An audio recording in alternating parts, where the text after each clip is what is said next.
Kali ini kita akan membahas tentang Major Depressive Disorder alias gangguan depresi mayor. Ini adalah salah satu gangguan suasana hati yang tertera di dalam DSM-5. MDD adalah salah satu gangguan mental yang paling umum dengan prevalensi global yang berkisar antara 3 hingga 7%. Gangguan depresi mayor, yang juga dikenal sebagai depresi klinis, adalah gangguan mood yang serius yang menyebabkan perasaan sedih atau putus asa yang parah dan atau kehilangan minat pada aktivitas yang dulunya menyenangkan. Gangguan ini dapat mempengaruhi cara berpikir, merasa, dan bertindaknya seseorang dan dapat menyebabkan berbagai masalah emosional dan fisik. Di Indonesia, gangguan depresi mayor merupakan salah satu masalah kesehatan mental yang cukup signifikan.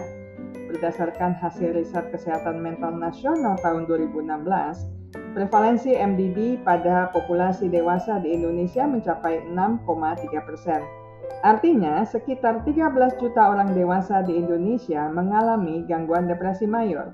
Perempuan memiliki risiko MDD 2 kali lipat dibandingkan laki-laki.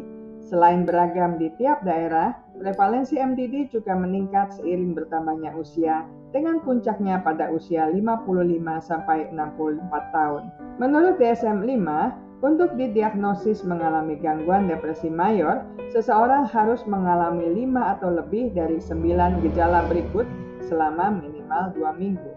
Suasana hati yang tertekan atau sedih hampir sepanjang hari, hampir setiap hari, kehilangan minat atau kesenangan dalam sebagian besar aktivitas yang dulunya menyenangkan, perubahan nafsu makan yang dapat menyebabkan penurunan atau penambahan berat badan yang tidak terkait dengan diet, kesulitan tidur atau tidur berlebihan, kehilangan energi atau kelelahan yang persisten, perlambatan atau agitasi psikomotorik, perasaan tidak berharga atau bersalah yang berlebihan, kesulitan berpikir, berkonsentrasi atau membuat keputusan, pikiran berulang tentang kematian atau bunuh diri atau upaya bunuh diri.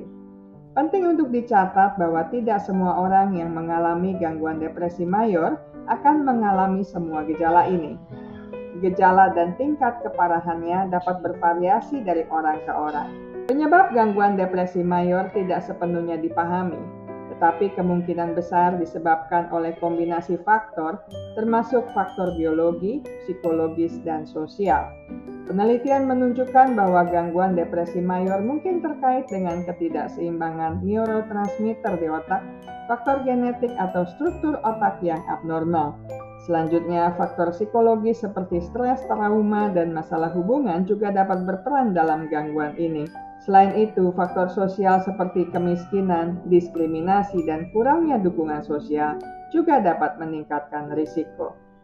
Gangguan depresi mayor tak hanya membawa kesedihan dan keputusasaan bagi penderitanya, tetapi juga menimbulkan dampak luas dan serius dalam berbagai aspek kehidupan. Pertama, potensi putusnya hubungan.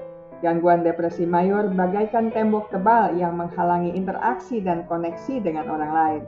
Penderita MDD mungkin menarik diri dari orang-orang terkasih, merasa tidak berharga untuk dicintai dan sulit membangun kepercayaan dalam hubungan. Hal ini dapat menyebabkan keretakan dalam hubungan keluarga, pertemanan, bahkan pernikahan. Kedua, potensi kehilangan pekerjaan dan produktivitas.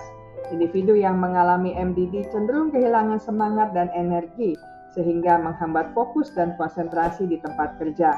Hal ini dapat mengakibatkan penurunan kinerja yang signifikan, absen berkepanjangan, dan pada akhirnya kehilangan pekerjaan. Kehilangan sumber pendapatan ini semakin memperparah kondisi MDD dan menimbulkan stres finansial. Ketiga, ancaman kesehatan fisik. MDD bukan hanya gangguan mental, tetapi juga berimbas pada kesehatan fisik.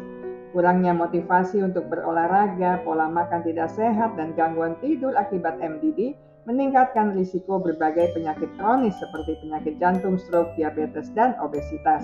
Kondisi ini memperburuk kualitas hidup dan memperbesar biaya pengobatan. Keempat, penderita gangguan depresi mayor juga lebih rentan mengalami kecemasan, serangan panik, penyalahgunaan zat, dan gangguan makan.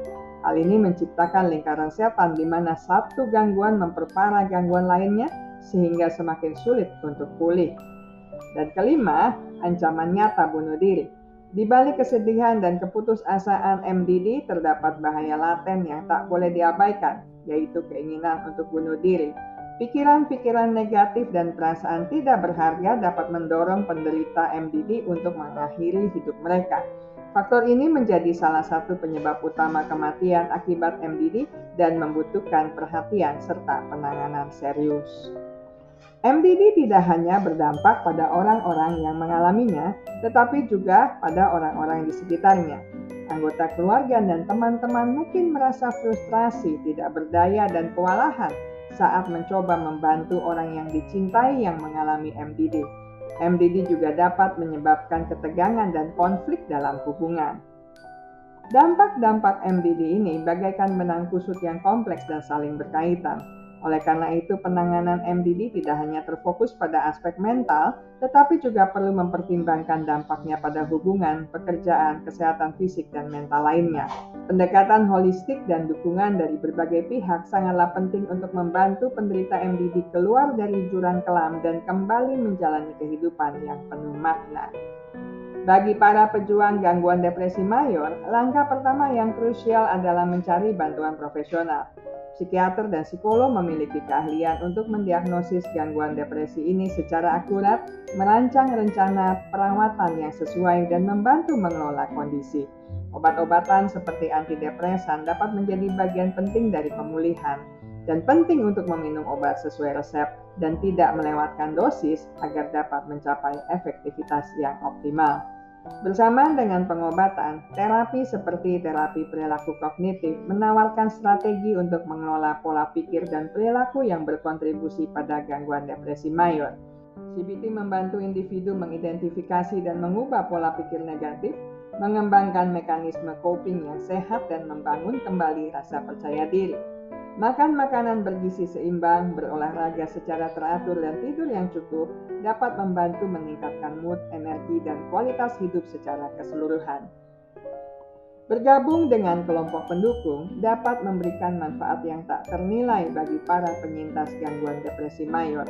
Di sini mereka menemukan komunitas yang suportif, di mana mereka dapat berbagi pengalaman, saling menguatkan, dan belajar dari satu sama lain. Berada di antara orang-orang yang memahami perjuangan mereka dapat membantu mengurangi rasa terisolasi dan meningkatkan motivasi untuk pulih. Menyaksikan orang terkasih berjuang melawan gangguan depresi mayor dapat terasa berat dan membingungkan. Namun dengan pengetahuan dan kepedulian, Anda dapat menjadi sumber kekuatan dan dukungan yang tak ternilai bagi mereka. Jadi langkah pertama yang dapat dilakukan adalah memahami gangguan depresi mayor dengan lebih baik. Pelajari tentang gejala, penyebab, dan dampaknya. Semakin Anda memahami kondisinya, semakin baik Anda dapat mendukung orang yang Anda cintai. Bantu hilangkan stigma terhadap gangguan depresi mayor dengan mengedukasi orang lain tentang kondisi ini. Hal ini dapat membantu meningkatkan pemahaman dan dukungan bagi para penyintas gangguan depresi mayor di lingkungan sekitar. Berikutnya, tawarkan dukungan emosional. Berikan ruang aman bagi mereka untuk mengungkapkan perasaan dan kekhawatiran mereka tanpa menghakimi. Dengarkan dengan penuh perhatian dan tunjukkan empati. Hindari memberi nasihat yang tidak diminta atau mencoba memperbaiki mereka. Bantu mereka mencari bantuan profesional dari psikiater atau psikolog. Dampingi mereka saat menghadiri sesi terapi atau janji temu dengan dokter. Dukungan Anda dapat membantu mereka merasa lebih aman dan termotivasi untuk menjalani proses pemulihan. Dukung mereka dalam menerapkan kebiasaan gaya hidup sehat seperti makan makanan bergizi, berolahraga secara teratur, dan tidur yang cukup. Tawarkan bantuan untuk menyiapkan makanan sehat, mengajak mereka berolahraga bersama, atau menciptakan lingkungan yang kondusif untuk tidur yang nyenyak. Tawarkan bantuan untuk tugas-tugas sehari-hari yang mungkin terasa sulit bagi mereka, seperti mengurus rumah tangga, berbelanja, atau mengantar ke dokter. Bantuan praktis ini dapat meringankan beban mereka dan memberikan waktu untuk fokus pada pemulihan. Perjalanan pemulihan dari gangguan depresi mayor membutuhkan waktu dan kesabaran. Penderita mungkin mengalami pasang surut dan terkadang berperilaku mudah marah, menarik diri, atau sulit fokus. Tetaplah sabar, penuh pengertian, dan hindari mengambil sikap pribadi. Hindari memberi tekanan pada mereka untuk cepat sembuh. atau berhenti berperasaan seperti itu. Hal ini dapat memperburuk kondisi mereka dan membuat mereka merasa tidak dipahami. Mendukung orang dengan gangguan depresi mayor dapat menguras emosi. Pastikan Anda juga menjaga kesehatan mental dan emosional diri sendiri. Luangkan waktu untuk relaksasi dan jangan ragu mencari bantuan profesional jika Anda yang merasa kewalahan. Pertimbangkan untuk bergabung dengan kelompok pendukung bagi keluarga dan teman-teman orang dengan gangguan depresi mayor. Di sini Anda dapat terhubung dengan mereka yang memahami situasi Anda dan berbagi pengalaman serta strategi untuk saling mendukung. Saya selesai sampai di sini. Kita akan bertemu lagi di minggu mendatang dengan topik menarik lainnya. Terima kasih untuk kesetiaan Anda bersama channel Bahas Psikologi. Ingat baik-baik, kesehatan mental Anda sangat berharga. Jagalah, pertahankanlah dengan sekuat tenaga.